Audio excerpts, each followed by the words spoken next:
Israel மற்றும் ஆப்கானிஸ்தான் ஆகியவற்றின் 2024 இல் இராணுவ திறன்கள் ஒருவருக்கொருவர் வெகுவாக மாறுபட்டுள்ளன. இவை அவற்றின் புவியியல் நிலை, வரலாற்று சூழல் மற்றும் வளர்ச்சியின் நிலையை பிரதிபலிக்கின்றன. இஸ்ரேல் ஒரு தொழில்நுட்ப ரீதியாக மேம்பட்ட நாடு. இது அண்டை நாடுகள் மற்றும் அரசியல் சாராத பொது அமைப்புகளின் பாதுகாப்பு அச்சுறுத்தல்களுக்கு அடிக்கடி எதிர்கொள்கிறது. இதனால் ஒரு மிகவும் திறமையான மற்றும் நுட்பமுள்ள இராணுவத்தை பராமரிக்க வேண்டிய அவசியம் உள்ளது. மற்றொரு புறம் ஆப்கானிஸ்தான் பல தசாப்தங்களாக போர்களால் பாதிக்கப்பட்டு திகைப்புறுந்த நிலையில் உள்ளது. இது அநேகமாக வெளிநாட்டு உதவிகளின் மேல் நம்பியிருப்பதால் உருவாக்கப்பட்ட மற்றும் மறுசீரமைக்கப்படும் ஒரு இராணுவத்தை கொண்டுள்ளது.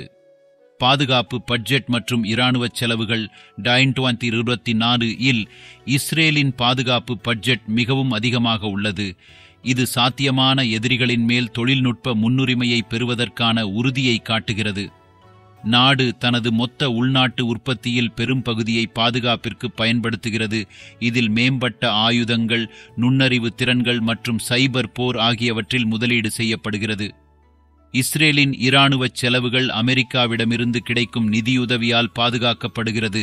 இதில் ஏவுகணை பாதுகாப்பு அமைப்பு மற்றும் பிற முக்கியமான பாதுகாப்பு திட்டங்களுக்கு நிதியுதவி அளிக்கப்படுகிறது. மறுபுறம் ஆப்கானிஸ்தானின் பாதுகாப்பு பட்ஜெட் வரையறுக்கப்பட்டுள்ளது. இது நாட்டின் போராடும் பொருளாதாரம் மற்றும் வெளிநாட்டு உதவியின் மேல் நம்பியிருப்பதால் கட்டுப்படுத்தப்படுகிறது. 2021 இல் பெரும்பாலான சர்வதேச படைகளின் விலகலுக்கு பிறகு ஆப்கானிஸ்தான் தனது இராணுவ படைகளை பராமரிப்பதற்கும் நடத்துவதற்கும் பெரும் வெளிநாட்டு உதவியை நம்பியிருந்தது. அமெரிக்கா மற்றும் நாட்டு நார்கோவை நாடுகள் ஆப்கானிஸ் படைகளை நிதி உதவி மற்றும் பயிற்சி அளித்துள்ளன. ஆனால் முழுமையான பட்ஜெட் இஸ்ரேலின் பட்ஜெட்டுக்கு நிகரில்லாது குறைவாக உள்ளது. இராணுவ வீரர்கள் இஸ்ரேலின் இராணுவம், இது இஸ்ரேல் பாதுகாப்பு படைகள் IDF என்று அழைக்கப்படுகிறது, மிகவும் தொழில்முறை மற்றும் நன்கு பயிற்சி அளிக்கப்பட்ட படையாகும். இது ஆண்கள் மற்றும் பெண்கள் இருவருக்கும் கட்டாய இராணுவ சேவைக்கு பெயர் பெற்றது. இது பயிற்சி அளிக்கப்பட்ட ஊழியர்களின் இடைவிடாத வழங்கலை உறுதி செய்கிறது. IDF 3 முக்கிய பிரிவுகளாக பிரிக்கப்பட்டுள்ளது: நிலப்படை, விமானப்படை மற்றும் கடற்படை. செயல்பாட்டு சேவை ஊழியர்களுக்கு அப்பால் இஸ்ரேல் ஒரு பெரிய காப்பு படையை கொண்டுள்ளது. இது இக்கட்டான தருணங்களில் விரைவில் அழைக்கப்படக்கூடியது. ஆப்கானிஸ்தானின் இராணுவம், இது ஆப்கான் தேசிய இராணுவம் ANA என்று அழைக்கப்படுகிறது, பல ஆண்டுகளாக ஏற்பட்ட போர்களுக்கு பிறகு மறுசீரமைக்கப்பட்டு வருகிறது. ANA ஆட்சேர்ப்பு, பயிற்சி மற்றும் தக்கவைத்தல் ஆகியவற்றில் சிரமங்களை எதிர்கொள்கிறது. அதில் பல வீரர்கள் குறைந்த ஊதியம், கடினமான நிலைகள் மற்றும் நடந்து வரும் பாதுகாப்பு அச்சுறுத்தல்களின் காரணமாக இராணுவத்தை விட்டுச் செல்கிறார்கள். மேலும் ANA இஸ்ரேலி படைகள் கிடைக்கும் மேம்பட்ட பயிற்சி மற்றும் தொழில்முறை முன்னேற்ற வாய்ப்புகளை பெறவில்லை. சர்வதேச கூட்டாளர்கள் பயிற்சி அளித்துள்ளனர். இருப்பினும் ஊழல் மற்றும் அடிப்படை கட்டமைப்பு பற்றாக்குறை போன்ற சிரமங்களால் ANA திறன் பாதிக்கப்பட்டுள்ளது.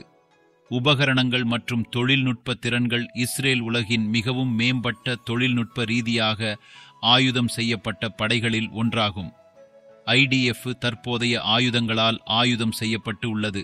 இவற்றின் பெரும் பகுதி இஸ்ரேலின் பாதுகாப்பு துறையால் உற்பத்தி செய்யப்படுகிறது.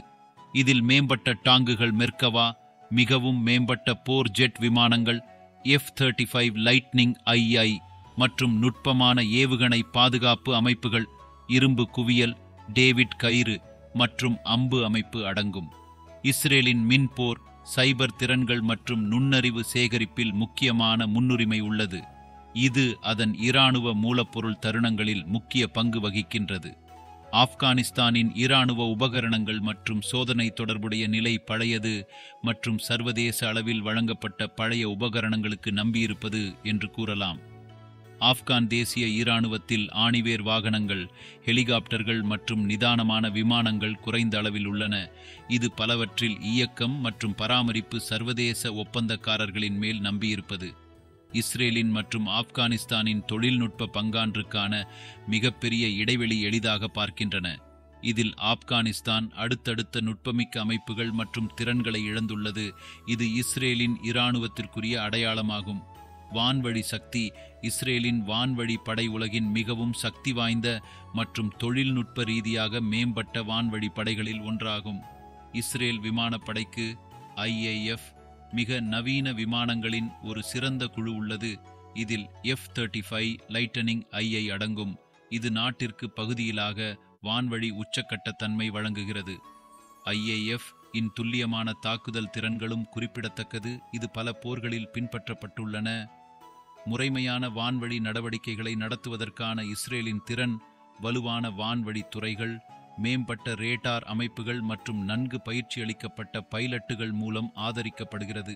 ஆப்கானிஸ்தானின் வான்வழி சக்தி மிகவும் கன்றியது மற்றும் பழைய விமானங்களை நம்பியிருப்பது போன்ற சூழ்நிலையை எதிர்கொண்டுள்ளது.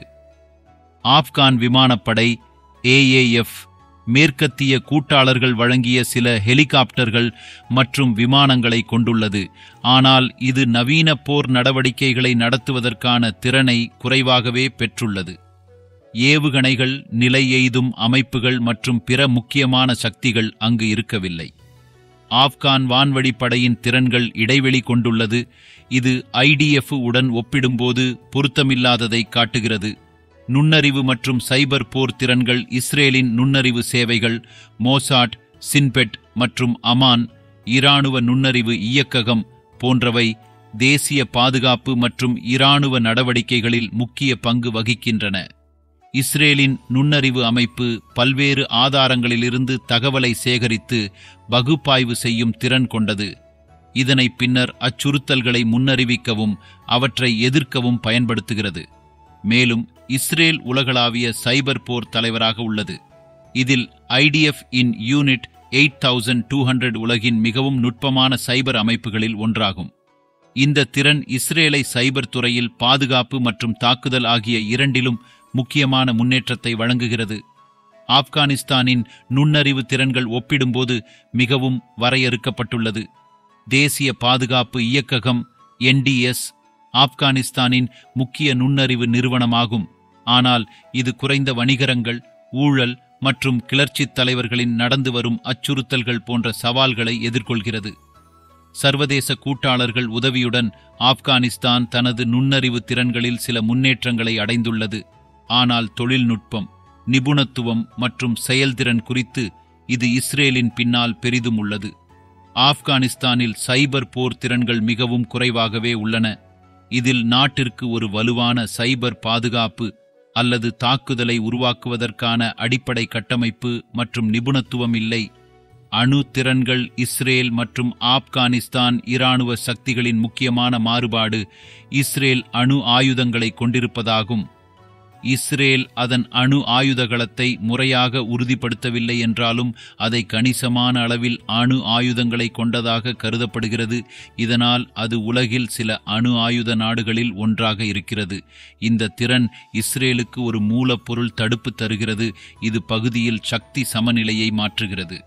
மறுபுறம் ஆப்கானிஸ்தான் அணு ஆயுதங்களை கொண்டிருக்கவில்லை மற்றும் இதில் தெரியுமாறு எந்த அணு திட்டமும் இல்லை. அணு திறனின் குறைவானது ஆப்கானிஸ்தான் இராணுவ சக்தியை இஸ்ரேல் இராணுவ சக்தியிலிருந்து வேறுபடுத்தும் ஒரு முக்கிய காரணியாக உள்ளது.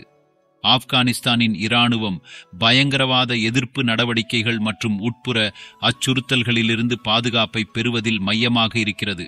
இதனால் இஸ்ரேல் இராணுவ திட்டங்களில் நம்பப்படும் சாத்தியமான அரச சார்ந்த அச்சுறுத்தல்களுக்கு எதிராக அணு தடுப்பு முக்கியமானது.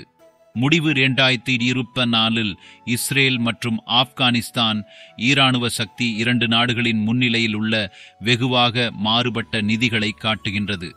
மேம்பட்ட தொழில்நுட்பம், நன்கு பயிற்சியளிக்கப்பட்ட ஊழியர்கள் மற்றும் மிகுந்த பாதுகாப்பு பட்ஜெட்டுடன் இஸ்ரேல் மத்திய கிழக்கு பகுதியில் மிகவும் சக்தி வாய்ந்த இராணுவ சக்திகளில் ஒன்றாக இருக்கின்றது. இதன் திறன்கள் இதன் நுண்ணறிவு மற்றும் சைபர் போர் திறன்களால் மற்றும் அதன் அணு தடுப்பால் மேலும் வலுப்படுத்துகின்றன. மறுபுறம் ஆப்கானிஸ்தான் பல ஆண்டுகள் சண்டைகளுக்கு பிறகு தனது இராணுவத்தை மறுசீரமைப்பதில் சிரமங்களை எதிர்கொள்கிறது. இதன் இராணுவம் சர்வதேச ஆதரவை மிகுந்த நம்பியுள்ளது மற்றும் இது இஸ்ரேலின் பாதுகாப்பு படைகளுக்கு அடையாளமாக உள்ள மேம்பட்ட தொழில்நுட்பம் மற்றும் வணிகரங்களின் குறைவானது. இரு நாடுகளின் இடையிலான ஒப்பீடு இராணுவ சக்திகளில் அநேகமான வித்தியாசத்தை மற்றும் ஒவ்வொரு நாட்டின் முன்னிலையில் உள்ள வெவ்வேறு மூலப்பொருள் முன்னுரிமைகளை வெளிப்படுத்துகின்றது.